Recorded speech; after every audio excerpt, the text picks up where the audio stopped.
দেখে বুঝতেই পারছো যে এগুলো তোপসে মাছ। তো আজকে বানাবো তোপসে মাছের ফ্রাই। তো আমি মাছগুলোকে ভালো মতো করে ধুয়ে একটু নুন হলুদ মাখিয়ে রেখেছিলাম। তারপর মাছগুলোর মধ্যে আমি দিয়ে দিয়েছি একটু লেবুর রস। সেটা মাখিয়ে অল্প একটু টাইম রেখেছিলাম, 10 থেকে 15 মিনিট।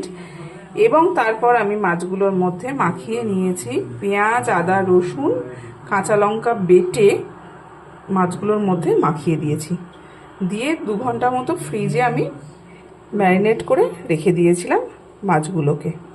ঠিক আছে, এই হলো মাছগুলো এরম মাখিয়ে রেখে ফ্রিজে রেখে দিয়েছিলাম। এবার ফ্রিজ থেকে মাছগুলোকে বের করেছি। এবার ভাজবো আমি মাছগুলোকে হচ্ছে বেসনের দিয়ে। বেসনটা আমি গুলেছি হচ্ছে ওই যে মশলাটা আমি বানিয়েছিলাম সেটা একটু দিয়েছি, নুন দিয়েছি, অল্প একটু মিষ্টি দিয়েছি, দিয়ে বেসনটাকে আমি গুলে নিয়েছি। নিয়ে এবার মাছগুলো আমি একটা একটা করে এর মধ্যে দিয়ে কড়াইতে ছেড়ে দেবো। এইরকমভাবে মাছগুলোকে নিয়ে গরম তেলে এইভাবে ছেড়ে দিতে হবে। রেডি আমার তোপসে মাছের ফ্রাই। এরকম লাল লাল করে ভেজে মাছগুলোকে তুলে নিয়েছি।